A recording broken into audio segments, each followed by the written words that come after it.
أعوذ بالله من الشيطان الرجيم. بسم الله الرحمن الرحيم.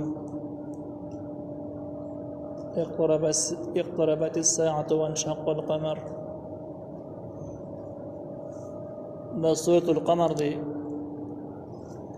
مکی سورت د هجرتنا مخکې نازل شوی دی. د دې ترتیبی نزولی 37 نمبر دی. د سوره طلاق نه وروسته نازل شوی دی او په ترتیب مصحفي یا ترتیب عثماني کې دا 54 نمبر سورت. د دې سورت مرکزی عنوان چې کوم دیغه تخفیف اخروی دی چې خلق د الله تعالی د عذابونو نه هغه عذابونه چې کوم تعلق د آخرت سره دی په هغه باندې خلق يرول او سمول. چې کوم خلق باقیان شوی دي گمراه شوی دي هغه د قیامت او د قیامت احوال ور یادول چې په دغه سره د سم شي. در دې صورت مرکزی عنوان دی. د مخکینی صورت سره رابط او مناسبت داسې دي چې مخکینی صورت کې د مشرکانو لپاره سخت زجرونه رټل ذکر شوی او په دې کې دغه مشرکانو لپاره تخویب اخروی د آخرت یره ذکر شوی دی.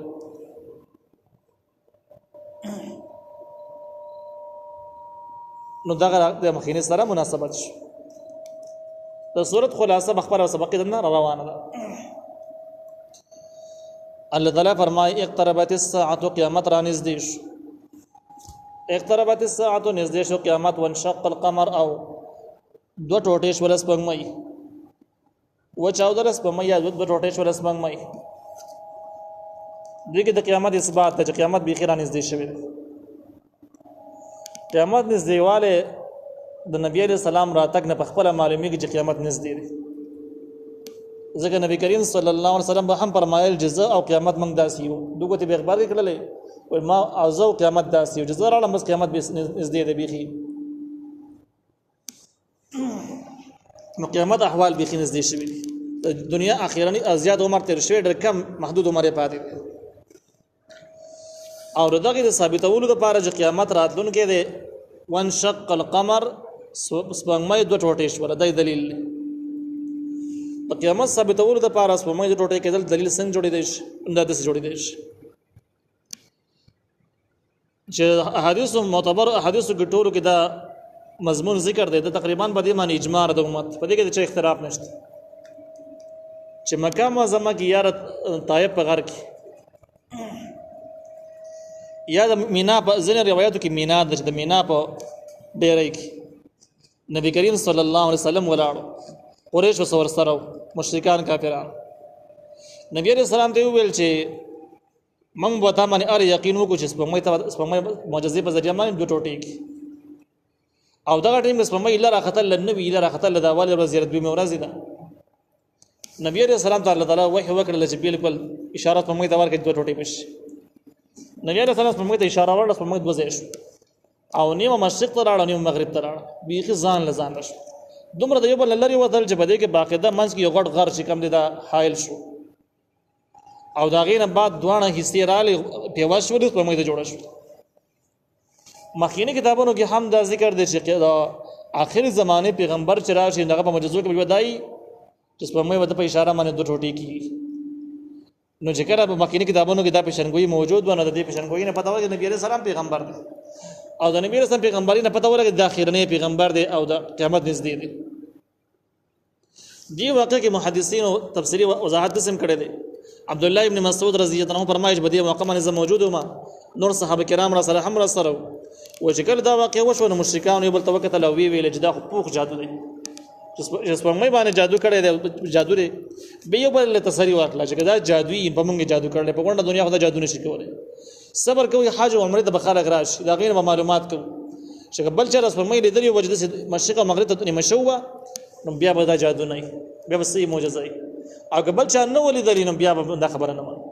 دوی انتظار کا بده کې د مختلفو ځګینو نه د عمره د پاره چې کوم خلک روان مسافر او ویراله او دې د پوسټ په مې بارے کې څه ولنل تاګي ودان ډیرو کسانو اقرار چې په مې خدای صبر شان چل وکړو د سنې مده سره اړه مده سره اړه دومره سات منځ کې بیا ځان نه ځان له بیا را یو ځای شوره. نو دغه دې ټیم کې ښکارا خبر خدا و چې کم خرج به سفر کې را روانو عمره ته په قلارو باندې او خو لري وخت خو جادو نه رسیدو نو بکار دا و چې دوی اقرار کړي و چې او د خلکو باندې خو جادو نه ده شوی چې دوی وایي نو بیا ټیک خو دوی بیا مونږ راځي ټینګ نو الله تعالی فرمایي چې دا معجزې ذکر د جوان شق القمر په مې د روټیش د هندستان یو تاریخدان هغه هم بلې باندې لیکل کړي دي په هغه زمانه کې اسلامي قبول کړي دي او هغه دا لیکلي دي چې په دې ټیم کې چې کم دی نه زه موجود وم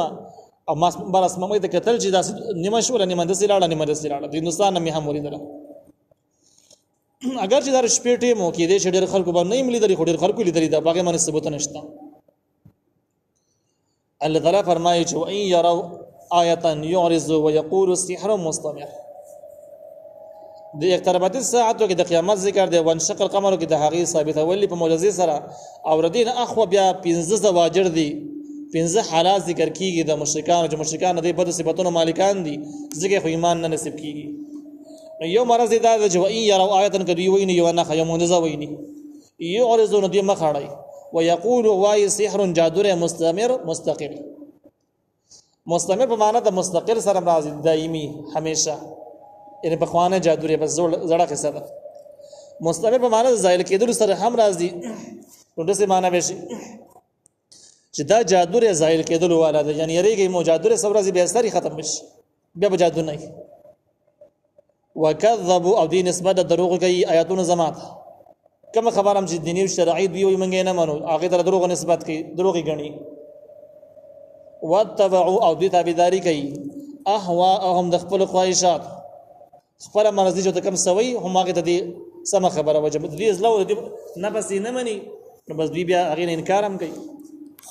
وكل امر مستقر او هر یو کار په خپل وخت باندې کېدل والا دی یعنی دوی دا خبره کوي چې دا دین او شریعت حق نه جادو دی او بیا وای دا زایل کېدل والا دی نو حق خو اسم غالب کیږي ضرور کې پاسې حق غالب کیږي حق واضح کیږي د حالات په مناسبت باندې او باطل چې کمینو هغه هم ښکار کیږي خلک پیژنې باطل اگر تاسو د عام سیاستدانانو مطالعه کوي نه کنه چې ګټه ګټه داوی وو کې دومره ګټه داوی چې د حد نسته په څه کاله بعد ډاکټر خلک لعنت وي چې ټول دروغ ویلي او دغه شان د حق او باطل دوه خپل ټیم ته یو سره واضح کیږي ښکار کیږي نو دوی دغه خبره کوله چې دا باطل له ختم بشي الله تعالی وکم کل امر مستقر هر یو کار په خپل وخت باندې کېدل والا دی نبی علیہ السلام حق د دیني حق د مخه غالب کیږي واضح کیږي با خو په خپل ټیم باندې واضح کیږي وخت به ثابت کیږي څنګه واضح کیږي ولقد جاءهم من الانباء ما فيه مزدجر یقینا راغلی دوی ته من الانباء ډېر واقعات ما حق فيه چې باغی کې مزدجر مضمون د یری دی هغه کې يرول دی د دې ځکه نه خو پیزا تخفیفات ذکر کیږي د دې ځکه نه خو پیزا حالات ذکر کیږي د خلکو پیزا صفاتونه ذکر کیږي د قران متعلق او دغه شان د دوی حالات ذکر کیږي د مشرکان الله تعالی فرمایي ولقد جاءهم يقينا غير دوی من الانباء واقعات ما حق فيه مزدجر باغی کی یره ده حکمت دغه نصیحت بالغه رسیدل د انتحاد قران کې دغه مضمون موجود ده چې باغی کی لوی نصیحت ته دغه نصیحت په خپل کمال کې انتحاد رسیدل دي فما تغني النذر اس پیدا ور نکړل د يرون کو کسانو یعنی قران باندې کې مضمون چې بچا باندې اثر ونه کینو سوګ په اثر وکي کم يرول ولا په اثر وکي دا زواجر دي د مشرکانو لپاره چې مشرکانو ته دومره خسته نصیحتونه د قران رالو هغه کې د یری مضمون شته خو دوی اثر ونه قرآنی مضامین رااله قرآنی مضامین په خپل کمال کې انتها ته رسیدلی هغه هم په دې معنی اثر ونه کوي فما تغني النظر پیدا به وکړي دا پیدا رسول یا پیدا ونه کړل دوی ته يرون کسانو د پیدا ونه رسول یعنی دي خلکو کې د خیر تمه دي سره پکار نه سمره اصول سمره اسباب چې د توفیق او د هدایت او غ استعمال شو خو دې باندې اثر ونه شو اخو دې دینه تمه کول فضل دي نبی رسول الله تعالی فتول عنهم مختی واړه مخړول معنا دار چې دي خلکو باندې زره مخوره او دې خلکو به خبره باندې تنګيږي مو بس د دې نه واوړه یوم به هغه ورځ باندې يدعو الداعي الى شيء نکر چې راو بری دی لرا الداعي او رابلون کې الى شيء یو کار ته نکر چې ناشنا وي یا نکر هغه چې ناخوخه شي وي هغه ورځ باندې راو بری رابلون کې کس یو هغه خبر ته چې هغه به ناخوخه خبري نوکر ناشنا یا ناخوخ د دې نه مراد اسرافیل علیه السلام اسرافیل علیه السلام به دوی مشپېلې وخی چې دغه رابلل یو انداز یو دې شي ته به خلک راو بل جګه به ناخوخه حساب کتاب او میدان محشر ته به خلک راو بلی او دغه حساب کتاب او محشر د خلکو د پاره بخوخ نه د مشرکانو کافرانو بخوخ نه بدی بیش خش عن ابصارهم كتب يسترګي دوی ذلت د وجنه مسترګي کړه سوچ ډېر غټ ملامت ډېر غټ مجرم یې غخ کټګوري پورته نشي کته شرمنه دوی به هم د خپل ملامت او د ګناوونو د بغاوت په وجه باندې کټګوري يخرجون دبر وزي من الاجداث د قبرون كانهم وجدوي جراد ملخان دي منتشر خوار وار ګډوډ قبرون نو مدار سره منډي وهیله ک ملخان دي څنګه ګډي وډي منډي وهید او د تللوي ترتیب نه معلوم یو ته پرال وځي بل تر پرال وځي ګډوډ سفري په دې په ملخانو بدللو کې ترتیب د سره یې نه به ترتیب بدللی دغه شان دي قبرون نو ګډوډ راوځي نو سو به تر منډي وسو بل تر منډي وای مخطئين الى الداعي منډي به وهي را بلون کی طرف ته چې کم کا سره بلی هغه تر ته منډي وهي يقول الكافرون اوایب کافرون حاض يوم عسير داور سخت ده کافرون د خپل عمل پته مخکې موږ د جرمونه کړی دي او حساب کتاب کوم نه مانه خوشو وس هغه اعمال چې من کړی دي هغه بغاوتونه چې من کړی دي دا حساب به ورکول غواړي نو دی به اقرار وکړي چې هاذا یوم عسير دا ورځ ډیره سخت ده د دې څخه نه په 15 زواجر شو د مشرکانو لپاره اخو بیا 15 تخفیفات ذکر کیږي 15 واقعات د دې خبري چې د دین مخالفت او د دین سره دشمنی په ځین باندې عمل نه کول د دنیوي عذابونو سبب هم جوړيږي او هغه باندې 15 واقعات د قران دلیل پیش کیږي الله تعالی وی کذبت قبلهم نسبت دروغ کړه او مخکې د موجوده کافرانو نه قوم نوح قوم د نوح علیه السلام د نوح علیه السلام قوم هم خپل پیغمبر ته دروغ نسبت کړه خپل آسماني دین نه مانو فكذبوا هغوی دروغ وګڼو عبدنا بنده زمنګ چې نوح علیه السلام دی وقالوا او دیو ویلو مجنون لیونه دی وزدجر او ویراټ خیورات رټلو نه مراد هغه وارننګونه ورکول چې قسم نشوي نه بغټو بدی وولو بغټو کې بدی مړکو هغه وارننګونه د دوی رټل یا د هغه دمکیانو نه تعبیر پر رټلو سره کړی دی چې هم ورته لیونه وایو هم سخت دمکیانی ول ورک نوح علیه السلام فدعا ربه دعا وکړه د خپل رب نه اني مغلوب یقینا په ما غلبه شوی ده یعنی زما خبره څوک نه اوري نور ډیر دې زلګم زما خبره څوک وګ نه کړي فان تصویر زما امداد وکي او ځینګه دعا به مختصره ذکر شوی ده مخکینو واقعاتو کې تفصیلی و ففتحنا ابواب السماء نو من کولا کړې دروازې د اسمان به ما ان په هغه بو سره منحمر چې را بيدون کی وي وفجرنا الارض من جاری کړې د زمکې نه عيونن چيني زمکه هم ببره خټ کول وکړي فضلق الماء نو یوزش وی بو علی امر هغه کار باندې قد قدرت د هغه اندازه لګیدلی و د دې کم کار اندازه لګیدلی و د دې کار اندازه لګیدلی و چې د خلک د خلکو د دومره په کار دي چې په ګډوب شي امر شي څو د ژوند پاتې نشي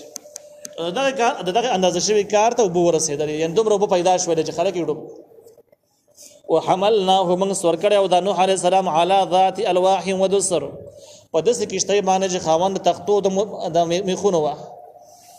نوح علیه السلام برز کشته کې ناسو جګه د تختو نه جوړاوه د میخونو نه تختو میخونو باندې میخونو ټکوالې شي او هغه کشته تیار شو تاجری چره دله ودا کشته بیا عیوننا زم باندې غرانه کی جزاء لمن کان کفر دا بدله ود هغه چار طرف نه ناشکری کېدله نو دې مراد نوح علیه السلام د نوح علیه السلام ناشکری کېدله به قدرې کېدله د غیر طرف الله تعالی بغیرت کې راغی او د نوح علیه السلام انتقام واخیسته او در نوح علیه السلام طرف نه د ظالمانو پورا بدله شو چې بوګ ډوب کړل ولقد ترکناها یقینا من پرې خو د دغه خر کولره یا دغه واقعي لره آیه ونخا په حل مم مذکر آیه اشتری او نصیحت قبلون کې کس دی واقع دا واقع څوک واوري د پیغمبر دشمنی د دین دشمنی ښکار د عذاب سبب جوړیږي د ښکار دلیل او نه خدای د دین او د شریعت مخالفت سبب د عذابي نو آیا اوس به د څو نصیحت د دین واخلي کې وابه نخلي ترغیب د دې خبر د نصیحت قبول کې دي خبر کې کمال شته فكيف كان عذابي ونذر بسرنګ او عذاب زما او يرول زما ولقد يسرنا القرآن یقینا من آسان کړی د قران لذکر د پاره د یادولو یا د پاره د نصیحت په حل من مذکر ایشتر یو نصیحت قبلون کې کس دې څنګه الله تعالی چې قران موږ آسان کړی دی او د صدا لپاره نو لذکر ذکر په معنا د یادولو سره هم راځي په معنا د نصیحت سره هم راځي نصیحت عبرت بیا وی په حال مې مذکر آیا صوبت نصیحت واخلي نو دوی څنګه کې دغه دوه مسلې دي قرآن په یادولو کې آسان دي د مخکینی کتابونو یادول آسان نو تورات انجیل زبور یادول آسان کار نو پیغمبران ته زده ولیکن نام خلکو ته پاره د هغه یادول ممکن نو ډېر ګران کارو قرآن کې دا کمال لږ غسو کې حفظ کین نو هر څوک حفظ کولای شي اګه ټول نه سره څه ته حفظ کولای شي ابو دنیا کې بل کورو قاریان موجود دي بزرګونو قاریان موجود دي حفظان موجود دي یو مطلب دا دی اګه دا الک ذکر په معنا د یادول سره شي دویم دا ذکر په معنا د نصیحت سره هم راځي نو موږ آسان کړی د قرآن د پاره د نصیحت او د پاره د عبرت بیا به معنا داش چې په قرآن کې کوم واقعیات ذکر دي کوم د عبرت د پاره او نصیحت د پاره کوم واقعیات په دغه واقعیات باندې عرب خلک بیخي په آسان ځان پیول شي چې صرف په عربی باندې پیګو د واقعیت را کولاو کې نو دی پویږي چې د دین مخالفت څومره لوی جرم ده څومره لوی وبال دنیا او آخرت د انسان څنګه خرابوي او کوم خلک چې په عربی نه پیګي چې هغه ترجمه کوي به پوي شي نو دا د نصیحت مسله شو او تفسیر مال ابن قرآن ذکر کړی دی چې د دین دا چرته نه معلومیږي چې ګنې د قرآن نه دینی مسائل او اجتهاد کول آسان کار دی او هر سړی د قرآن او هغه نه د قرآن شرعي مسائل دا وباسي لکه څنګه چې ځینې ملحدین او ځینې اهل الظواهر او رخیال او رای ده نو دې څه چرته هم نه ده چې د قرآن نه کولاو کې د واعظونو نصیحتونو نه علاوه چې کوم مضامین د مسائل دي د احکام او د اجتهاد دي په غیر دې پوښ د سینې کې بلکې دا غي د بار ځان خلک د جګړې دنیا ډیر کارونه دې بده کې خرج کړي مسلسل مهنت یې کړي د خپل اصول دي د اجتهاد هغه زده کړي عملي کړي او دغه نه بعد به ډېر کم خلک پیدا کیږي چې په اجتهاد باندې پیږي تر هر څه کار نه کم خلک دا دوا کوي نو کوشش کوي چې یاره د مجتهدینو اجتهاد مسترد کړي چې قرآن الله موږ آسان کړی دی بس فقره کولا به هر ځان د مساجد او پاس او مجتهدینو اجتهاد دا پرې ده دا خبره ثابته ورغواړي کوم چې الہاد د باره زبردست دروازه کوله وهل دي دوی دا خبره یقینا مسترد د جدي خلکو نه لن تاسو کې جزا د قرآن دا ورانه سورۃ راوړو دا فاتحه راوړو دی فاتحه کې الله تعالی د انسان نسم مطالبه کوي چې چل وکړي او دغه شان د کې دغه ځکه کې تاسو نه شروع نو دې به حق به حیران هیڅ جواب ولنه ورسي بیا به تلل نو جمال نه راځي نور خلکو له ورزي نو هغه هم دغه جواب د قرآن فرچا د پاره آسان دی یوازې بل چا د پاره خو نه بس جواب راکړه کوم ځکه نه جواب راکړي نو خبر هم دې ځکه د جديد لپاره خپل وسول دی هغه زده کې دغه استاد شاګردای ضرورت دی خپل علم د زده کېره چانه د سیاست نه په اجتهاد کې د سیاست نه په خپل دینه مسائل له بس ځینې تاریخونو واقع ذکر کړی د جوکا ځان سره ملحد جوړ کړي او دا دلیل به وایي چې ولقد یسرنا القرآن للذکر په حال من مذکر قرآن موږ آسان کړی نصیحت قبل ولود لپاره هر چا د لپاره آسان دی چا ته دخل نه دی حاصل چې هغه وایي زبې نه پیګم یا متحد ضرورت او دا کس چې کوم د جلسات قانونونه به جوړول او د سره ملحد هم ځان نه و چې متحد هم جوړ کړي یو کس ول قرآن راوړ ورته ویل چې ذکر د تسوی تعالی قرآن راوړي ګندور له جوړول نه ته به ګوتی وای ورانه به کې سال پاس به بدل کې ست وران کې وجدا به صحیح نه دي نو ماده قرآن نه وړه د خو زما قرآن ګوري دستاره ګوتی ونه وای چې لیکلو کې ول ګوتی ونه وای اسی به جوړ کې خو چې کم تیار لیکل به لیکلو کې بل الله ترمیم به کې ونه کې د به ټیک ته صحیح ده نو بس قرآن را کولاو کو نو یو ذکر آیات یې ولید جو خر موسی الصائق دا ځکه نه ولید الته خړ اول دغه د موسی په زمانه خضر ولید بل ځکه راوړاو نو هغه ځکه لیکل چې امل فرعون فتوغا فرعون سرکشي کړی و نو دغه ځکه کې دغه فرعون د خلکو خپل نوم پکې ولید نو بس کله قرآن مالک راغی ته پوښتنه وکړه چې زما قرآن کې خو ځان سره لیکل او رانول نه دی کړی بس ول دوه غلطیاں پکې مې ټیک کړی نو پکې نه ول څه غلطیاں پکې یو ځکه لیکل چې خر موسی الصائق موسی علیہ السلام سره خر ور سره د خر خو د خضر علیہ السلام سره د موسی علیہ السلام څخه نو مغه ته خدای تباکه د خر په عربی کې را پرې ودو ته خر ته نه وای چې خر وسره نه خر وسو ته په دغه ځمن د کوم ځای نه پوي شوی ول بل ته بس چل کړی ول بل مې څه وکړي چې پیراون بکیو او په عمل پیراون فتوغا پیراون سرکش دغه آیات پکې دی نو ما سوچ وکړ چې پیراون نه خو زمانو مخده چې پیراون بګی لیکه مونږ د دې خو زمانو خرخ په نوم پکې ستوري هغه نوم ته خړ دا کم کسان چې ځان اجتهاد کوي چې قرآن آسان دی هغه به دی حد ته ورسیږي دی ناجایز ته ورسیږي نو د ځکه تفسیر باندې قرآن خط تحقیق کړی دا چې ګوري آسانولو معنا دا نه چې اجتهاد وکړي اجتهاد آسانولو معنا دا چې د دې واقعیات چې کړه ته ولولي دا غینه ته عبرت او نصیحت قبل ول شي ځکه ذکر عبرت او نصیحت ته وي او دیم یادولو ته وي او دا دغه د اجتهاد سره هیڅ تعلق نشته د آیاتو